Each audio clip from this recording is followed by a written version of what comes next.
Welcome to the Wealth is in the Details podcast. In this podcast, financial planner Peter Raskin helps families and business owners understand and prepare for their wealth journey. Along the way, thoughtful and detailed planning can provide clarity and confidence as clients confront a multitude of financial decisions.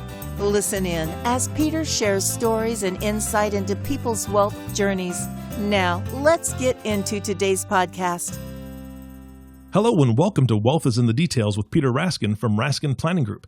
Today is Peter's inaugural podcast, meaning this is the podcast you get to learn more about Peter, his business, what he does in the community, and a little bit into his personal life. So that's kind of my favorite part of this podcast. I've got about 20 questions that I'm going to be asking Peter, and he's going to answer these questions honestly, truthfully, and with a little bit of fun, I hope. Good morning, Peter. How are you? I'm fine, thanks. Fantastic. All right. Are you ready for today's podcast? I am. Okay, then let's get started. Number one is, why did you decide to work in financial services, Peter? And tell us a little bit about your history. Sure. Seems like a long time ago now, but back in 1984, I decided that after about 2 years at a large mutual life insurance company at their home office in Boston, that I wanted to be out on my own. I wanted to have my own business. And I was always very interested in financial services and really how I could help people. And that's the key to our business. At that time, it really intrigued me. Number one, having my own business, and number two, having a business that was there to help people and their families. It was 1984, and at that time, there were really only a few options in the financial services world. There was being an insurance professional, being a banker, or a stockbroker. And frankly, I really wasn't that interested in just doing one of those professions. I was more interested in the comprehensive approach. And the firm that I joined was a local Boston firm. And the focus of that training, that business development of planners was around comprehensive planning. So that's what I started doing in 1984. Great. Working with people, obviously it's a passion. Who do you work with and what is your specialty? Our primary clients are families, they're professionals, widows, widowers, and a lot of small business owners. I think most of our clients are typically approaching retirement or they're in retirement. What they're looking for is objective advice to help guide them as they journey through wealth accumulation, whether it be distribution. They're concerned about protection of assets. Our clients typically want clarity. They want to feel confident that they're heading on the right path, and they feel like they want to be in control of their future. Helping them to be in control of their future is a great idea. Obviously, we all want a little bit more of that. What do you do for your clients specifically? Primarily, we start off getting to know them. We want to really understand what they're all about, what their aspirations are, what they want for their family in the immediate term as well as the long term. And that's our real focus. So we start off really understanding the details of their world, both personal and financial, because you can't really do financial planning until you really understand what's in their heart and what people want going forward. The discovery of data is probably the hardest part of our work together with clients, both from the client's perspective and from ours. We're really spending a lot of time getting details. We're asking for tax returns, estate planning documents, all your benefits through your employer, insurance, assets, liabilities. We just want to know all the details. But then we spend most of our time, and this is really where I think the value of what a good planner can do, is really talking about the client's feelings about risk, about their biases, about what they want in the future. It's really trying to understand their financial condition today and what it might look like in the future. So that's what we do. Now, Peter, I asked you earlier, who do you work with? And you gave us an idea and you had a kind of a little bit of a list, but I'm going to ask you to drill down a little bit. Who is your ideal client? I would say our ideal clients are those individuals that see themselves as stewards of their family's wealth, meaning they take it really seriously. They don't want to just leave it to chance. They don't want to leave their family's financial future to chance. And they really are engaged in this process because it's a process. It's not just a plan. It's working through their objectives and goals over time. We really enjoy working with those clients that are engaged in this, that are real serious about it, and want to take care of their families, their businesses, really those aspects of their financial life that are real important. Great. You said it best right there about their clients. How do you acquire those new clients? It's primarily through referrals. I've been doing this for over 34 years, and it really has, from the beginning, been through our existing clients, other professionals, accountants, attorneys, friends. It's people that I've known over the years, and they're concerned and interested in planning. That's great. That says a lot about your business when the bulk of your new clients are coming from referrals. That says a lot. So congratulations. What kind of client education do you provide? Well, I would say every time we're meeting with clients, it's really centered around education. We're not lecturing. We're trying to understand where the clients are coming from. But there are details that we need to walk our clients through, and they need to understand and feel comfortable with the advice.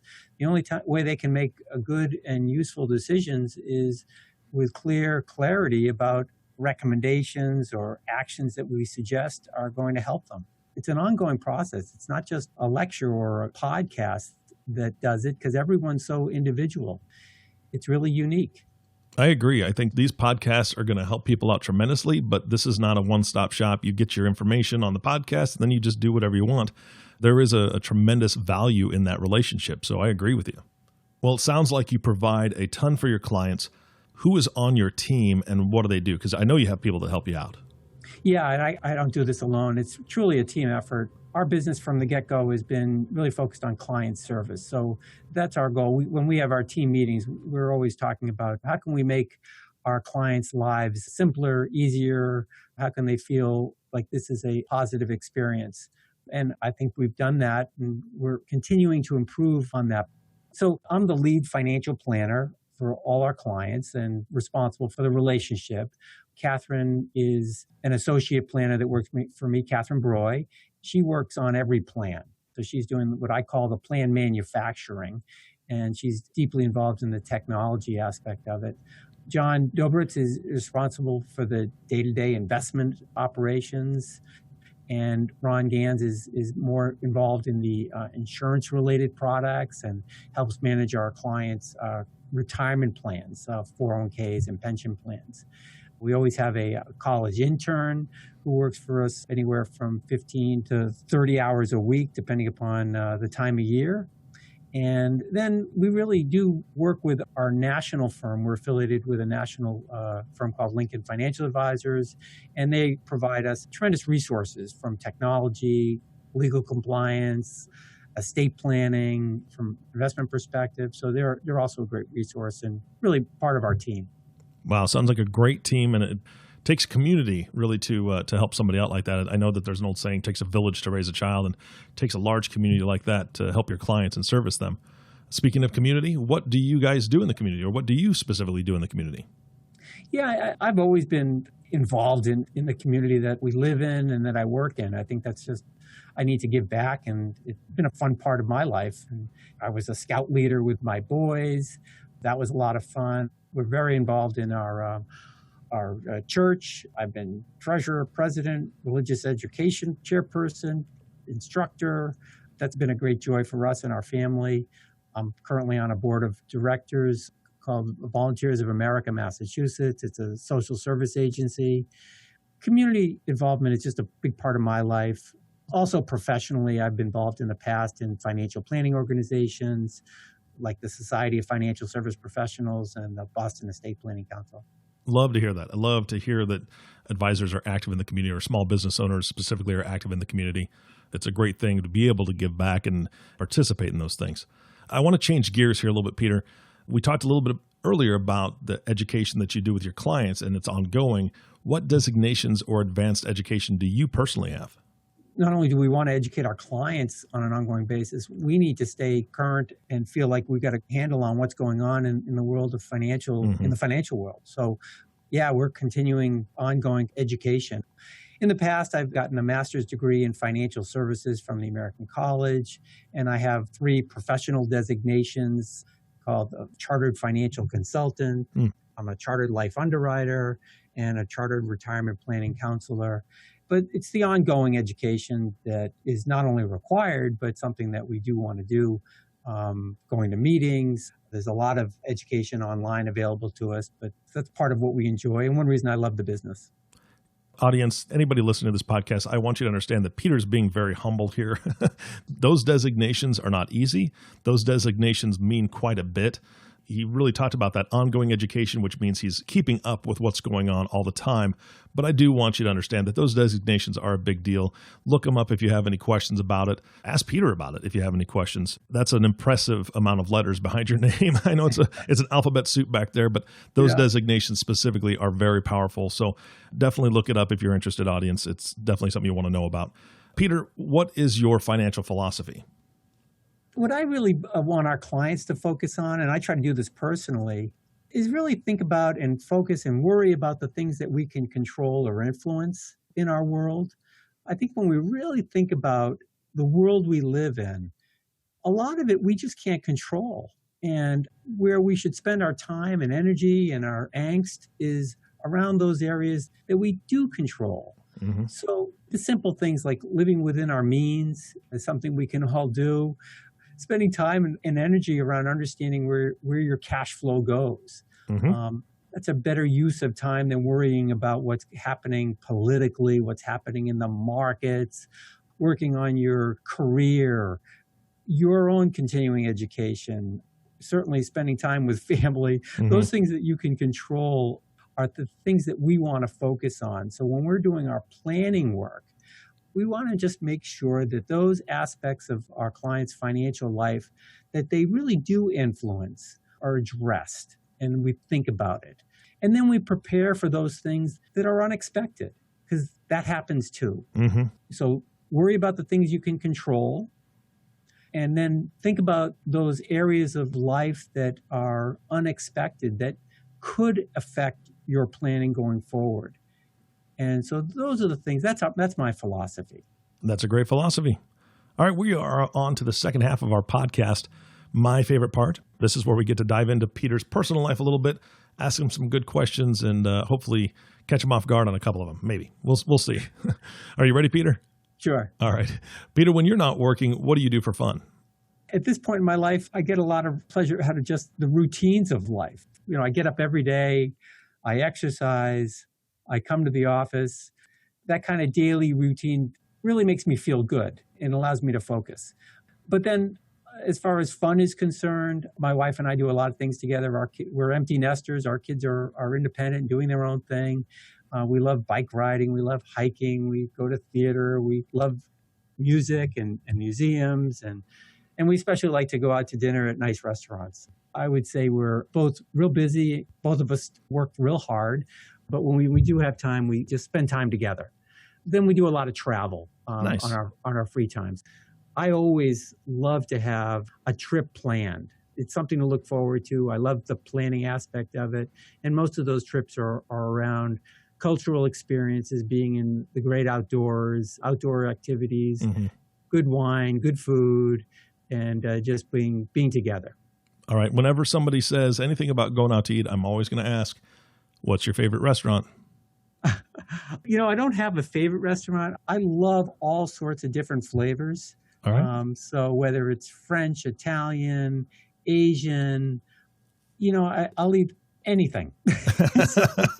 Nice. And as long as it's well prepared, visually appealing, well served, you know, in a nice atmosphere, I'm happy. It sounds like you and I could go out to eat anywhere because I'm exactly the same. If it looks good and smells good, I'm digging in.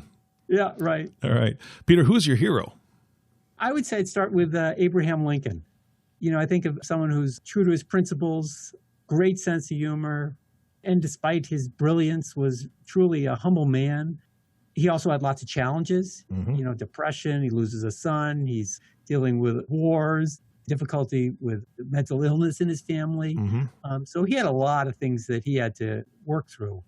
But he was so confident, I think, and felt comfortable with himself that he was wonderful for our country and for the world. Great. All right. If you had all the money that you ever needed, what would you do? If we had all the money in the world, and that's a timely question because I've spent some time thinking about that with the recent lottery at, I know, right? $1.6 billion. I can imagine. Certainly, we would do more travel. Maybe we drive newer cars. But besides spending a lot of time giving it away, I'm not sure we would do that much different. Mm-hmm. Who's to say? I don't have all the money in the world, and I'm happy now. So my goal would be to continue to be happy. Yeah, that's a perfect goal. Money or no money, that's the best goal you can have. Who is your favorite person in history? There's just so many interesting people.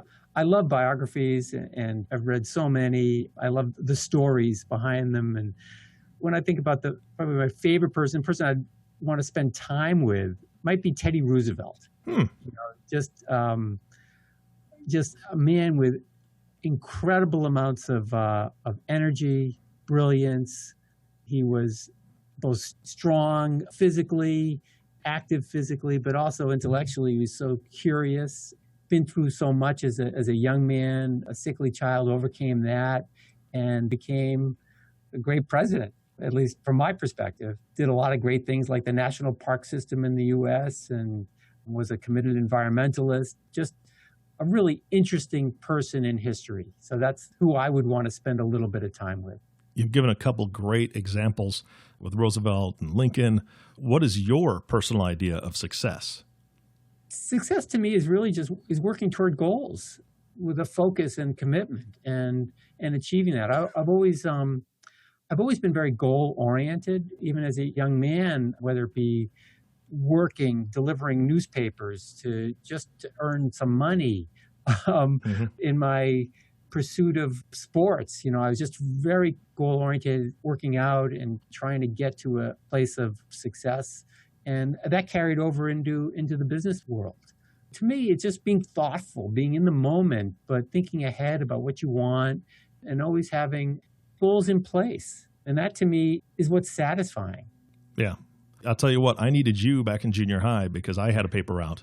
And I had way too much money for a junior hire. I mean, I made a good amount of money per month from that paper route, and I blew it all. Oh yeah, it was terrible. I didn't think about the future, maybe a car that I would want or anything. It was all on fun and food and friends, and I lived in the moment. That's for sure. You were a teenager. That's what. Yes, what happened. Yes, I was. that phase in your life. What are we thinking? All right. What is the one thing you recommend most to clients, friends, or family? That life's really a balancing act. I think you have to live today, live in that moment, as we just discussed, and appreciate that moment and be thankful for all of the blessings that we have. But at the same time, you have to think about tomorrow. So it's this balancing between today and tomorrow. And during that journey, it's vital to challenge yourself, to take risks, and to enjoy it. Because so many people are just so focused on achieving those goals, but not laughing and not just taking steps back and smelling roses along the way. I think you got to do that. So it's balancing between whether it be work, family, how do you have the best of both worlds? And they're both really important. Family is, in my opinion, the most important, but work can give people a lot of pleasure. It gives people a feeling of success and confidence, and certainly the things you get out of work, which are financial success. It's doing a little bit of everything, living today, planning tomorrow, and dreaming about what you want. Nice. That's what I recommend. Nice. All right, this is my favorite question of all the questions we have. Peter, name one thing that most people don't know about you.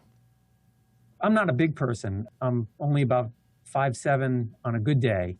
And what most people don't know is I played organized football for 12 years, including 4 years in college. Wow. And those were a lot of fun years. I was a defensive end. Most people don't know that. And that's a person that's on the defensive line. And most of those people, especially if you're thinking of big-time football, which I never played, were large, and I'm not that kind of person. So I would say that's something that a lot of people don't know about me. Well, I would say so. I mean, 4 years in college at that height, you must have had some incredible strength or speed or a combination of whatever to be able to play that position.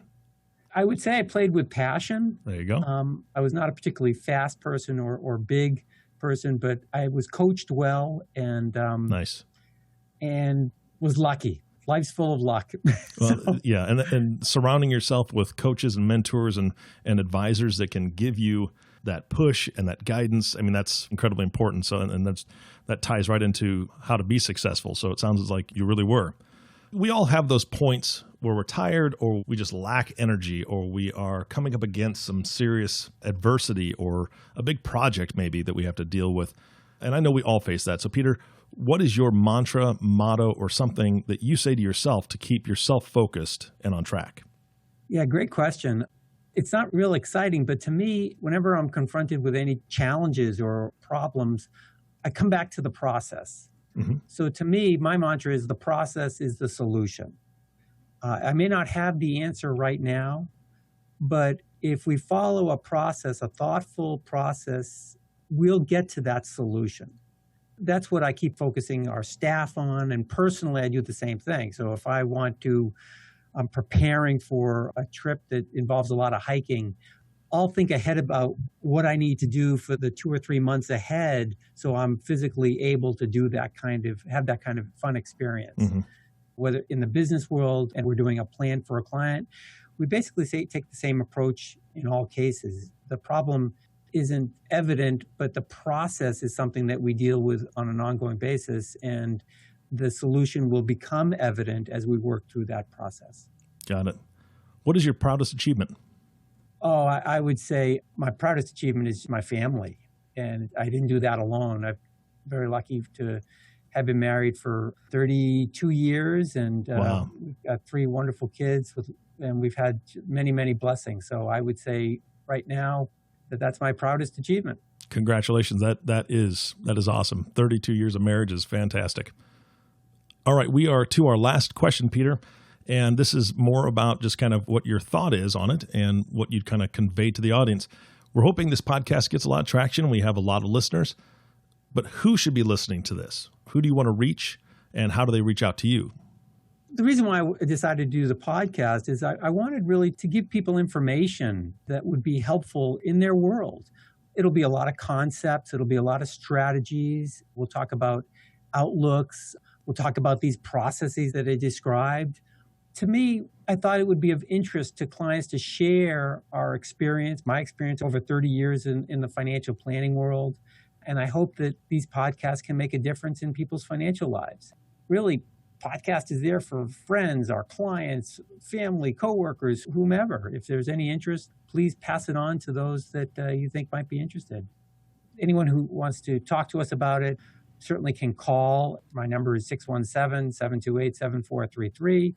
Or if they want to hear about our firm, go to the raskinplanning.com website. And we're happy to answer any questions. Great, Peter. Thank you so much for your time today. Thank you. All right, and everyone out there, thank you for listening to the Wealth is in the Details podcast with Peter Raskin. If you have not subscribed to the podcast yet, and I know you haven't because this is the first one, please click the subscribe now button below. This way, when Peter comes out with a new podcast, it'll show up directly on your listening device. This makes it much easier to share these podcasts with your friends and family, just as Peter said. Thanks again for listening. For everyone at Raskin Planning Group, this is Eric Johnson reminding you to live your best day every day. We'll see you next time. Thank you for listening to the Wealth is in the Details podcast.